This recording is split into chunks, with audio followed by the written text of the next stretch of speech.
शांति 19 फरवरी 2025। बाबा के महावाक्य। मीठे बच्चे, तुमने अब तक जो कुछ पढ़ा है उसे भूल जाओ। जीते जी मरना माना, सब कुछ भूलना, पिछला कुछ भी याद न आए। प्रश्न: जो पूरा जीते जी मरे हुए नहीं हैं, उनकी निशानी क्या होगी? उत्तर: वह बाप से भी आर्ग्यू करते रहेंगे, शास्त्रों का मिसाल देते रहेंगे। जो पूरा मर गए वह कहेंगे, बाबा जो सुनाते वही सच है, हमने आधा कल्प जो सुना वह झूठ ही था, इसीलिए अब उसे मुख पर भी न लाए। बाप ने कहा है, हियर नो इविल। गीत ओम नमो शिवाय। ओम शांति। बच्चों को समझाया गया है, जब शांति में बिठाते हो जिसको निष्ठा अक्षर दिया है, यह ड्रिल कराई जाती है। अब बाप बैठ रूहानी बच्चों को समझाते हैं कि जो जीते जी मरे हैं, कहते हैं हम जीते जी मर चुके हैं। जैसे मनुष्य मरता है तो सब कुछ भूल जाता है, सिर्फ संस्कार रहते हैं। अभी तुम भी बाप का बनकर दुनिया से मर गए हो। बाप कहते हैं, तुम्हारे में भक्ति के संस्कार थे, अब वह संस्कार बदल रहे हैं, तो जीते जी तुम मरते हो ना।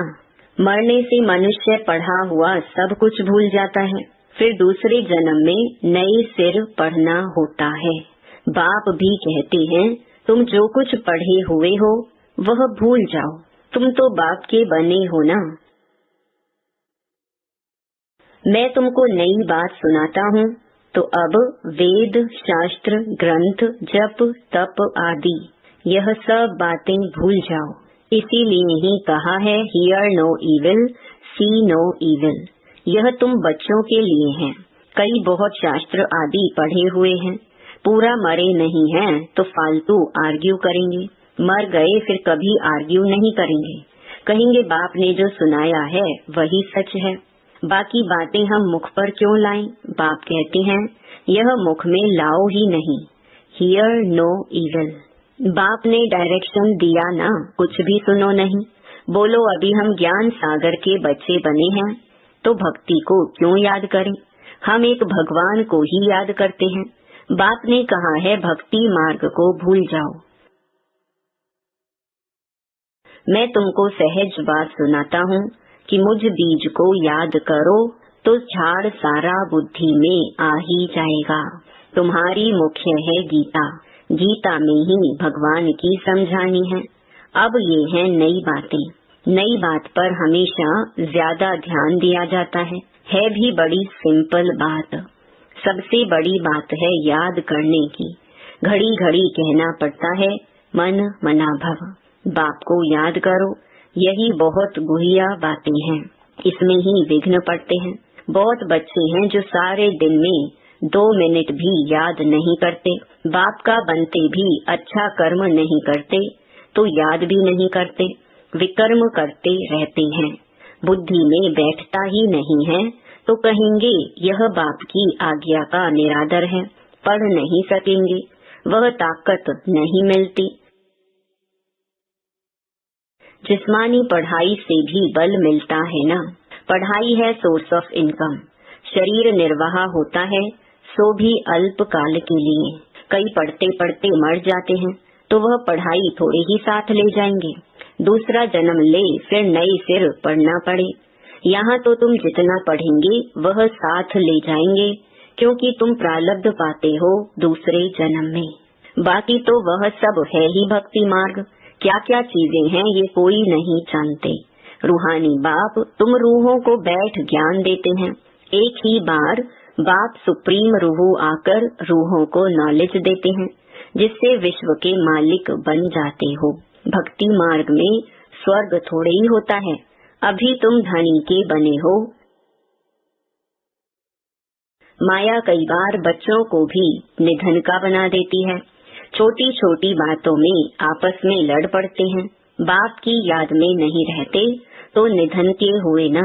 निधन का बना तो जरूर कुछ न कुछ पाप कर्म कर देंगे। बाप कहते हैं मेरा बनकर मेरा नाम बदनाम ना करो, एक दो से बड़ा प्यार से चलो, उल्टा सुल्टा बोलो मत। बाप को ऐसी ऐसी अहिल्याएं, कुब्जाएं, भीलनियों का भी उद्धार करना पड़ता है। कहते हैं भीलनी के बेर खाए, अब ऐसे ही भीलनी के थोड़े ही खा सकते हैं। भीलनी से जब ब्राह्मणी बन जाती है तो फिर क्यों नहीं खाएंगे। इसीलिए ब्रह्मा भोजन की महिमा है। शिव बाबा तो खाएंगे नहीं, वह तो अभोक्ता है। बाकी यह रथ तो खाते हैं ना। तुम बच्चों को कोई से आर्ग्यू करने की दरकार नहीं है, हमेशा अपना सेफ साइड रखना चाहिए। अक्षर ही दो बोलो, शिव बाबा कहते हैं। शिव बाबा को ही रुद्र कहा जाता है। रुद्र ज्ञान यज्ञ से विनाश ज्वाला निकली तो रुद्र भगवान हुआ ना। श्री कृष्ण को तो रुद्र नहीं कहेंगे, विनाश भी कोई श्री कृष्ण नहीं कराते। बाप ही स्थापना विनाश पालना कराते हैं, खुद कुछ नहीं करते, नहीं तो दोष पड़ जाए। वह है करन करावन हार।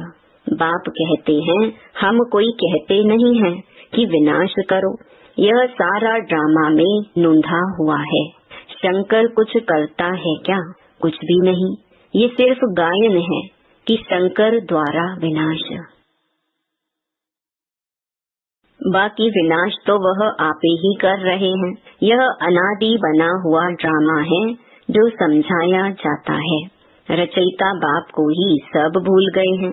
कहते हैं गॉड फादर रचयिता है, परंतु उनको जानते ही नहीं। समझते हैं कि वह दुनिया क्रिएट करते हैं। बाप कहते हैं मैं क्रिएट नहीं करता हूँ, मैं चेंज करता हूँ। कलयुग को सतयुग बनाता हूँ। मैं संगम पर आता हूँ, जिसके लिए गाया हुआ है सुप्रीम ऑस्पिशियस युग। भगवान कल्याणकारी है, सबका कल्याण करते हैं, परंतु कैसे और क्या कल्याण करते हैं ये कुछ जानते नहीं। अंग्रेजी में कहते हैं लिबरेटर गाइड, परंतु उनका अर्थ थोड़े ही समझते हैं। कहते हैं भक्ति के बाद भगवान मिलेगा, सदगति मिलेगी। सर्व की सदगति तो कोई मनुष्य कर ना सके, नहीं तो परमात्मा को पतित पावन सर्व का सदगति दाता क्यों गाया जाए। बाप को कोई भी जानते नहीं, निधन के हैं। बाप से विपरीत बुद्धि है। अब बाप क्या करे? बाप तो खुद मालिक हैं। उनकी शिव जयंती भी भारत में मनाते हैं। बाप कहते हैं मैं आता हूँ भक्तों को फल देने, आता भी भारत में हूँ। आने के लिए मुझे शरीर तो जरूर चाहिए ना, प्रेरणा से थोड़ी कुछ होगा। इनमें प्रवेश कर इनके मुख द्वारा तुमको ज्ञान देता हूँ। गौ मुख की बात नहीं है, यह तो इस मुख की बात है। मुख तो मनुष्य का चाहिए, ना कि जानवर का। इतना भी बुद्धि काम नहीं करती है। दूसरे तरफ फिर भागीरथ दिखाते हैं, वह कैसे और कब आते हैं जरा भी किसको पता नहीं है। तो बाप बच्चों को बैठ समझाते हैं कि तुम मर गए तो भक्ति मार्ग को एकदम भूल जाओ। शिव भगवानुवाच मुझे याद करो तो विकर्म विनाश हो जाएंगे। मैं ही पतित पावन हूँ, तुम पवित्र हो जाएंगे, फिर सबको ले जाऊंगा। मैसेज घर घर में दो। बाप कहते हैं मुझे याद करो तो विकर्म विनाश होंगे, तुम पवित्र बन जाएंगे। विनाश सामने खड़ा है, तुम बुलाते भी हो हे पतित पावन आओ। पतितों को पावन बनाओ, राम राज्य स्थापन करो, रावण राज्य से मुक्त करो। वह हरेक अपने अपने लिए कोशिश करते हैं। बाप तो कहते हैं मैं आकर सर्व की मुक्ति करता हूँ। सभी 5 विकारों रूपी रावण की जेल में पड़े हैं, मैं सर्व की सदगति करता हूँ। मुझे कहा भी जाता है दुख हरता सुख करता। राम राज्य तो जरूर नई दुनिया में होगा। तुम पांडवों की अभी है प्रीत बुद्धि, कोई कोई की तो फौरन प्रीत बुद्धि बन जाती है, कोई कोई की आहिस्ते आहिस्ते प्रीत जुटती है। कोई तो कहते हैं बस हम सब कुछ बाप को सरेंडर करते हैं, सिवाय एक के दूसरा कोई रहा ही नहीं। सबका सहारा एक गॉड ही है। कितनी सिंपल से सिंपल बात है। बाप को याद करो और चक्कर को याद करो तो चक्रवर्ती राजा रानी बनेंगे। ये स्कूल ही है विश्व का मालिक बनने का, तब चक्रवर्ती राजा नाम पड़ा है। चक्कर को जानने से फिर चक्रवर्ती बनते हैं। यह बाप ही समझाते हैं, बाकी आर्ग्यू कुछ भी नहीं करनी है। बोलो भक्ति मार्ग की सब बातें छोड़ो। बाप कहते हैं सिर्फ मुझे याद करो। मूल बात ही यह है। जो तीव्र पुरुषार्थी होते हैं वह जोर से पढ़ाई में लग जाते हैं। जिनको पढ़ाई का शौक होता है वह सवेरे उठकर पढ़ाई करते हैं। भक्ति वाले भी सवेरे उठते हैं। नौधा भक्ति इतनी करते हैं, जब सिर काटने लगते हैं तो साक्षात्कार होता है। यहाँ तो बाबा कहते हैं यह साक्षात्कार भी नुकसान कारक है। साक्षात्कार में जाने से पढ़ाई और योग दोनों बंद हो जाते हैं, टाइम वेस्ट हो जाता है। इसीलिए ध्यान आदि का शौक तो बिल्कुल नहीं रखना है। यह भी बड़ी बीमारी है जिससे माया की प्रविष्टता हो जाती है। जैसे लड़ाई के समय न्यूज सुनाते हैं तो बीच में ऐसी कुछ खराबी कर देते हैं जो कोई सुन न सके। माया भी बहुतों को विघ्न डालती है, बाप को याद करने नहीं देती है। समझा जाता है इनकी तकदीर में विघ्न है। देखा जाता है कि माया की प्रविष्टता तो नहीं है, बेकायदे तो नहीं कुछ बोलते हैं, तो फिर झट बाबा नीचे उतार देंगे। बहुत मनुष्य कहते हैं हमको सिर्फ साक्षात्कार हो तो इतना सब धन माल आदि हम आपको दे देंगे। बाबा कहते हैं यह तुम अपने पास ही रखो। भगवान को तुम्हारे पैसे की दरकार क्या रखी है। बाप तो जानते हैं इस पुरानी दुनिया में जो कुछ है सब भस्म हो जाएगा। बाकी क्या करेंगे। बाबा पास तो फुरी फुरी माना बूंद बूंद तालाब हो जाता है। बाप के डायरेक्शन पर चलो, हॉस्पिटल कम यूनिवर्सिटी खोलो, जहाँ कोई भी आकर विश्व का मालिक बन सके। 3 पैर पृथ्वी में बैठ तुमको मनुष्य को नर से नारायण बनाना है, परंतु 3 पैर पृथ्वी के भी नहीं मिलते हैं। बाप कहते हैं मैं तुमको सभी वेदों शास्त्रों का सार बताता हूँ। ये शास्त्र हैं सब भक्ति मार्ग के। बाबा कोई निंदा नहीं करते हैं, ये तो खेल बना हुआ है। यह सिर्फ समझाने के लिए कहा जाता है तो फिर भी खेलना। खेल की हम निंदा नहीं कर सकते हैं। हम कहते हैं ज्ञान सूर्य ज्ञान चंद्रमा, तो फिर वह चंद्रमा आदि में जाकर ढूंढते हैं। वहाँ कोई राजाई रखी है क्या। जापानी लोग सूर्य को मानते हैं, हम कहते हैं सूर्यवंशी। वह फिर सूर्य की बैठ पूजा करते हैं, सूर्य को पानी देते हैं। तो बाबा ने बच्चों को समझाया है कोई बात में जास्ती आर्ग्यू नहीं करनी है, बात ही एक सुनाओ। बाप कहते हैं माँ मेकम याद करो तो पावन बनेंगे। अभी रावण राज्य में सभी पतित हैं, परंतु अपने को पतित कोई मानते थोड़े ही हैं। बच्चे तुम्हारी एक आंख में शांति धाम, एक आंख में सुख धाम, बाकी इस दुख धाम को भूल जाओ। तुम हो चैतन्य लाइट हाउस। अभी प्रदर्शनी में भी नाम रखा है भारत द लाइट हाउस, लेकिन वह कोई थोड़े ही समझेंगे। तुम अभी लाइट हाउस हो ना। पोर्ट पर लाइट हाउस स्टीमर को रास्ता बताते हैं। तुम भी सबको रास्ता बताते हो मुक्ति और जीवन मुक्ति धाम का।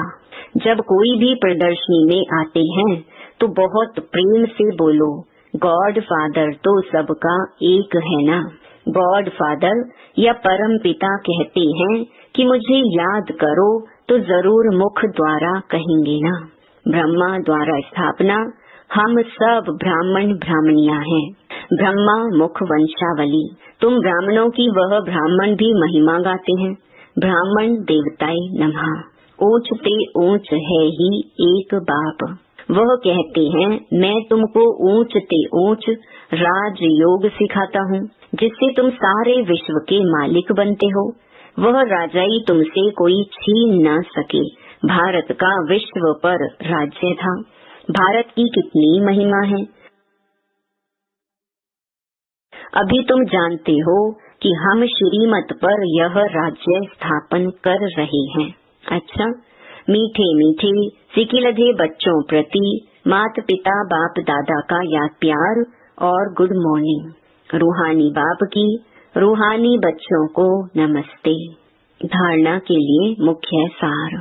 पहला, तीव्र पुरुषार्थी बनने के लिए पढ़ाई का शौक रखना है।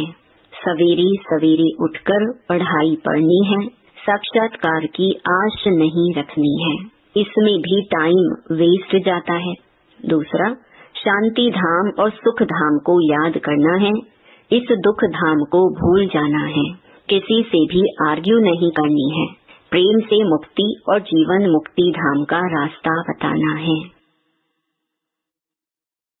वरदान, सदा सुखों के सागर में लवलीन रहने वाले अंतर्मुखी भव। कहा जाता है अंतर्मुखी सदा सुखी। जो बच्चे सदा अंतर्मुखी भव का वरदान प्राप्त कर लेते हैं, वह बाप समान सदा सुख के सागर में लवलीन रहते हैं। सुखदाता के बच्चे स्वयं भी सुखदाता बन जाते हैं। सर्व आत्माओं को सुख का ही खजाना बांटते हैं। तो अब अंतर्मुखी बन ऐसी संपन्न मूर्ति बन जाओ जो आपके पास कोई भी किसी भी भावना से आए, अपनी भावना संपन्न करके जाए।